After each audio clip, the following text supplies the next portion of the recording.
Hey everyone, Karen the Warp Spinster here. I'm glad you're joining me today. It's especially glad today because it's kind of a cloudy, gloomy day and it's more cheerful to have you with me today. So thanks for being here. Today I want to start exploring crazy quilting, but as it might apply to more modern quilts. So I'm going to be doing a block with just some of my strips from my stash. I need to find a tin for those instead of that plastic bag. I have some strips pulled out of there, which I will in a moment put into a block. But I want to talk just a couple of minutes about crazy quilting, the more traditional crazy quilting. The crazy quilting became popular during the Victorian era, and it's not called crazy quilting because women went crazy when they were doing all of this embellishment. It isn't because women in insane asylums at the time were doing this to keep them busy.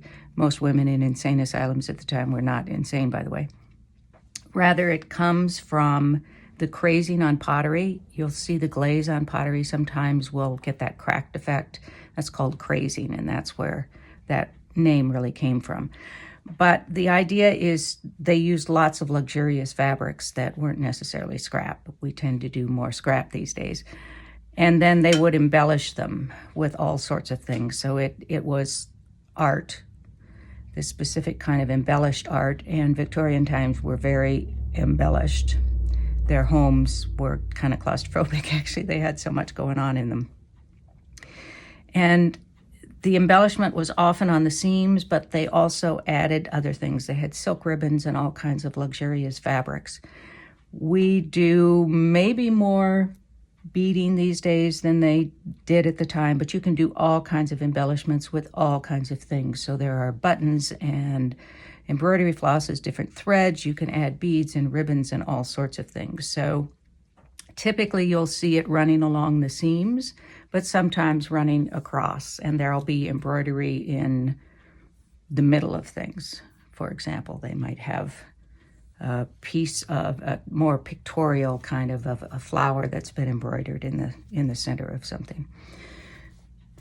And they often had lace, there were buttons, all kinds of things going on to it. So here are some pieces that I have made or I'm working on in the more traditional form of crazy quilting. This is one that I'm just highlighting all these beautiful laces I bought at a conference. And then this is a piece where I started working with the machine rather than doing handwork for the embroidery.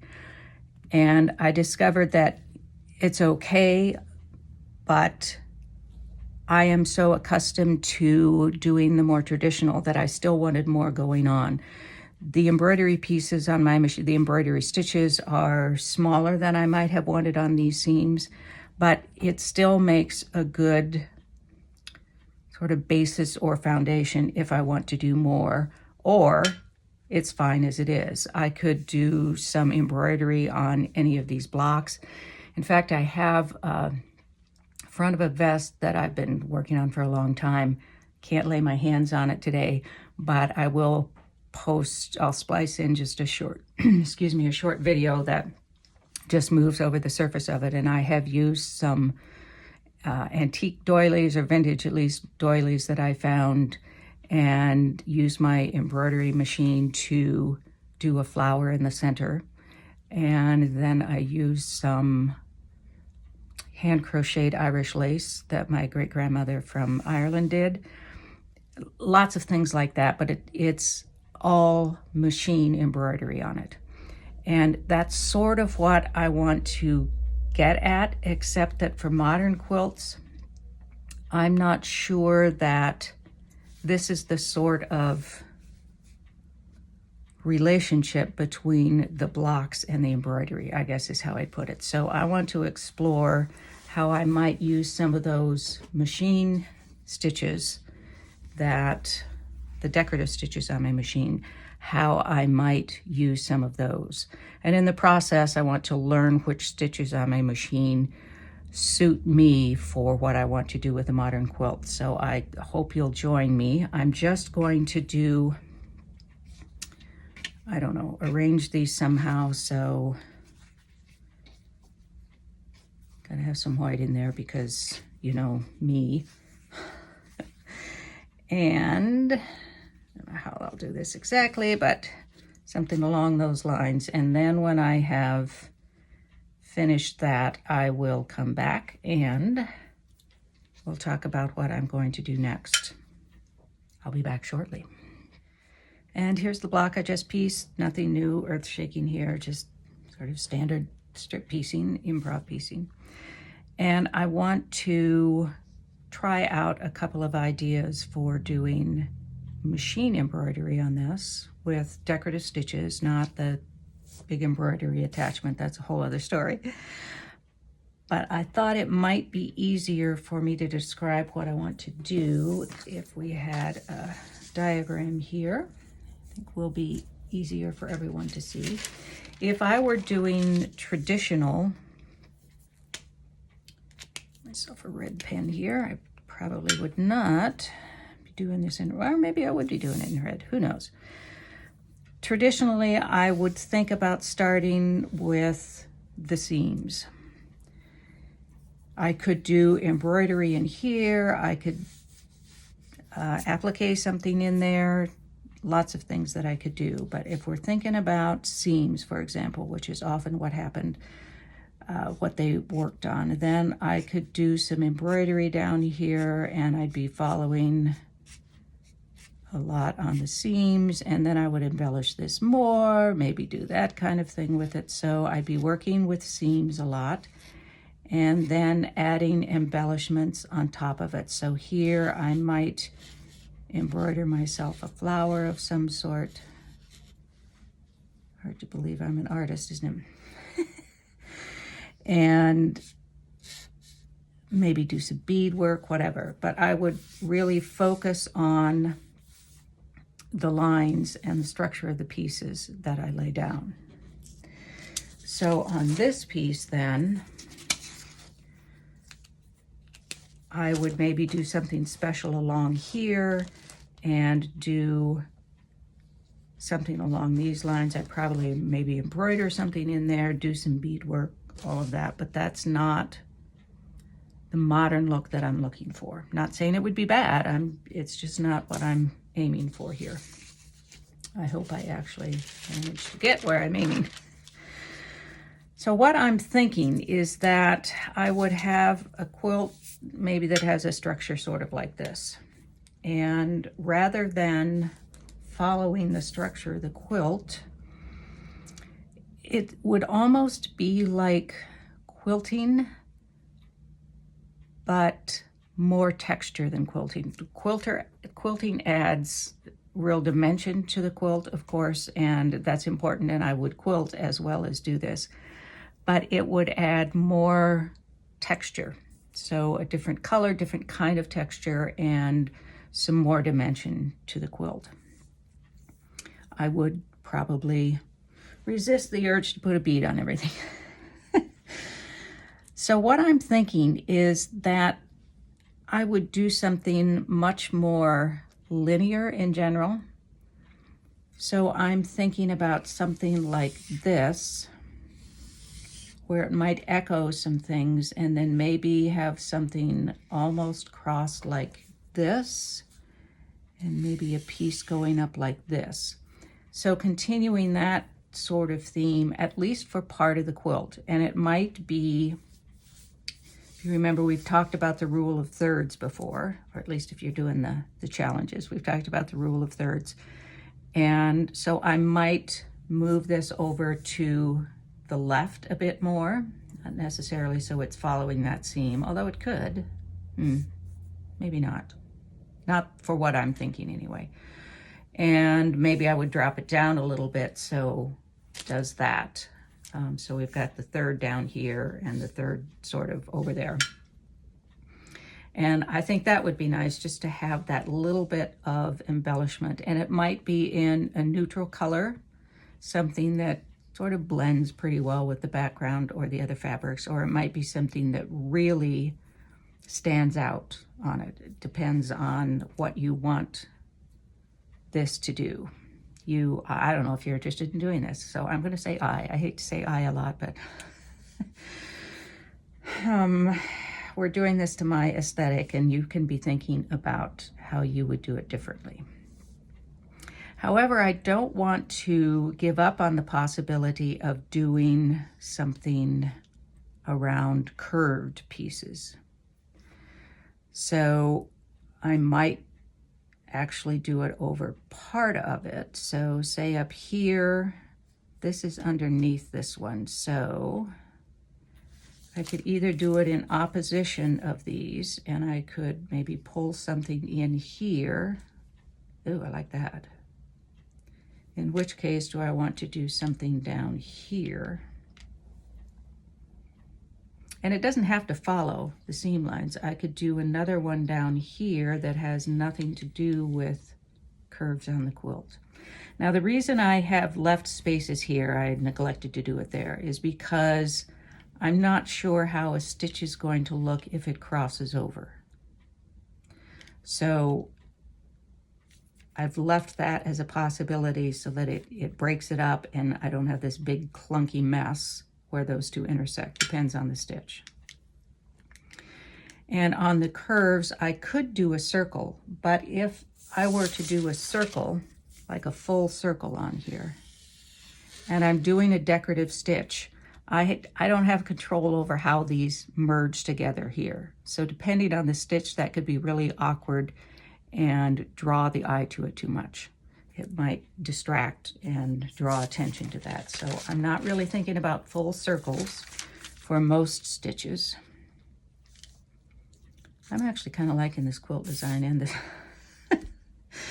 So I would still have quilting going on here, whatever quilting I've got done in the background. And one of the things I want to think about is, do I want to do this after I have quilted the quilt or before it?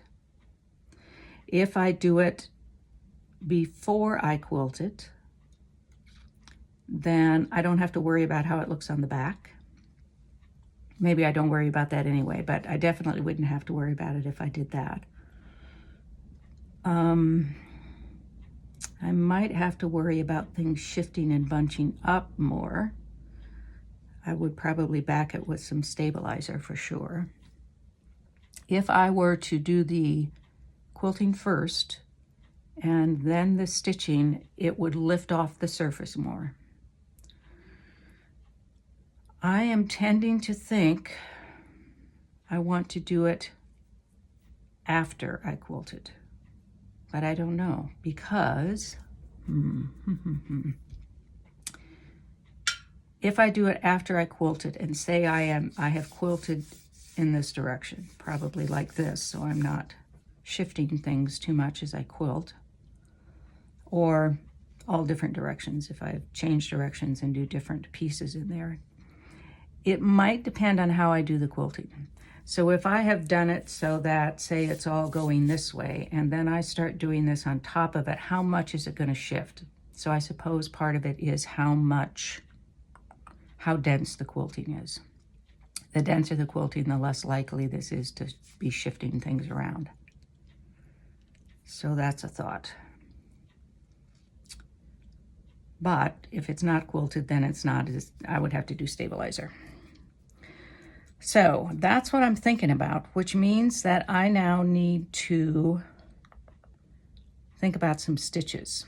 And I want to start a sort of stitch dictionary for, actually I like this design, I might actually make that quilt. I want to do like a stitch dictionary so that when I'll put up a photo of what my decorative stitches are, what they look like on my machine, and they're probably in a manual somewhere in a larger size, but I really would like to see how they look stitched out in real life, real size. So I have just cut some 5-inch square pieces here because I want room to try out some straight lines and tapered lines and curves, etc. So I want to have room to do that. And I think I have white thread on my machine, and I want to do a contrasting thread. I'm going to have stabilizer on the back, and if I use white thread, I won't be able to see it.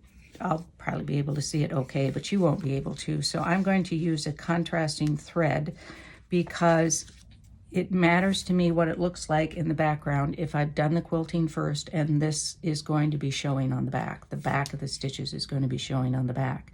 So if I care what it looks like on the back, then I want to know what the back stitches look like. So I'm going to change the thread on my machine, and then I'm going to use that one stitch that I really like, which I've used before, which looks just kind of like a zipper or a ladder stitch. So not a ladder stitch, but it looks to me like a zipper. So let me change the thread on my machine, and I will come back and show you what that basic stitch looks like in a straight line. Here's a start on my stitch dictionary, and I'm choosing to do each stitch on its own square rather than having a single piece because I want to be able to sort through them and just pull out the ones that I think are my first choices and then narrow it down. And so it's just the way I organize things. But I've also seen people do stitches all on one sheet so they can tell more easily.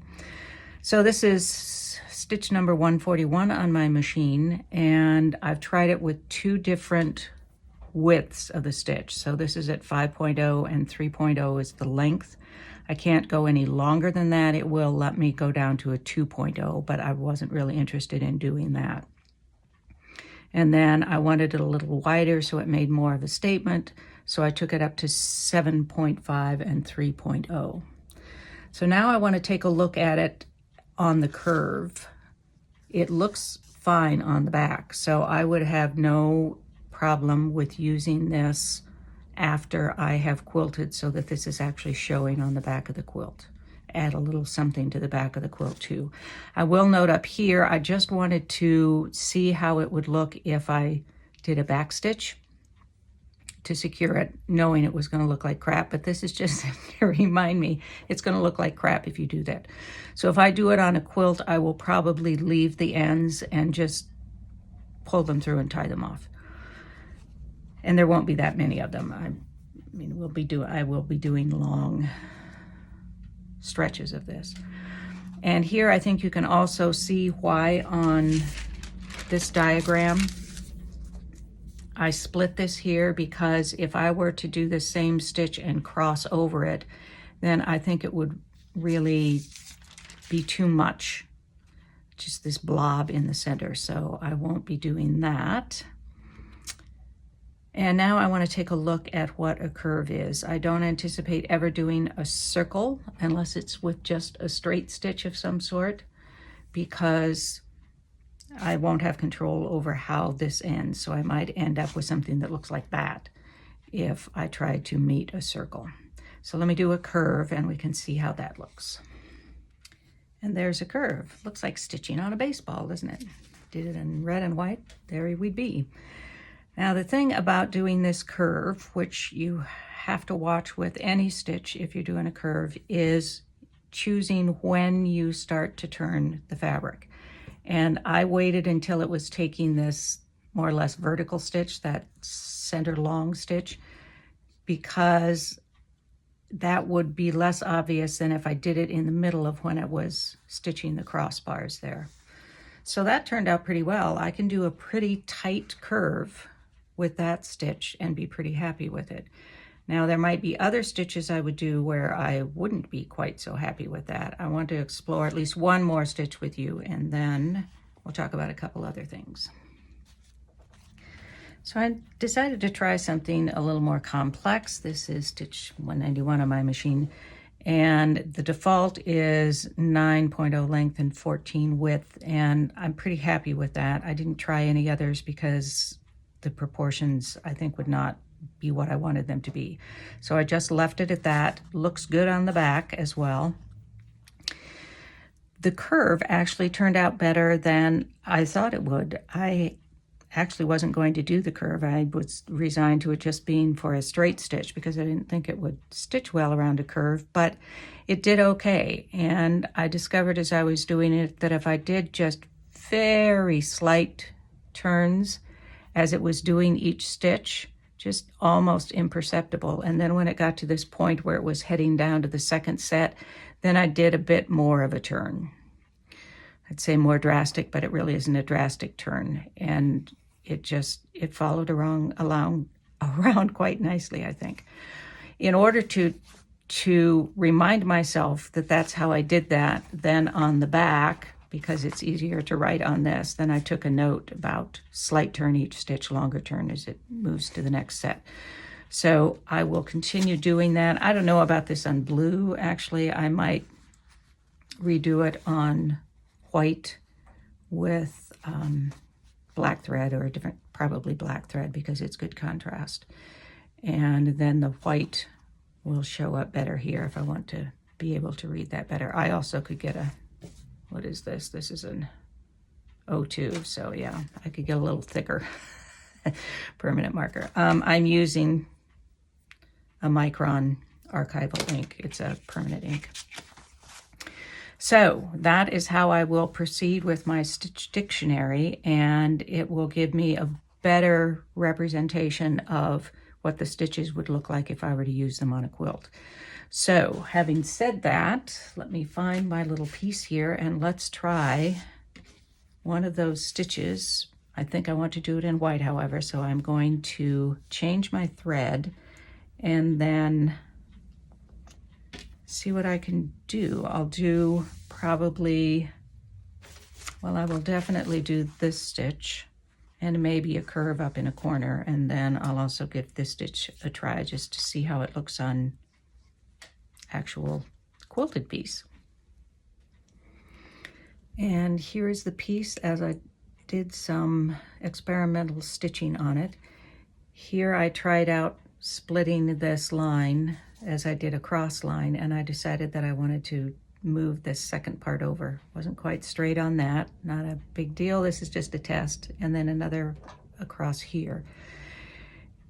This one has a completely different look, and I'm glad that I did it, and I'm happy with the curve. This is why it was important to try it out on an actual piece rather than just a flat piece of fabric, because this has a completely different effect as it's crossing the various fabrics here.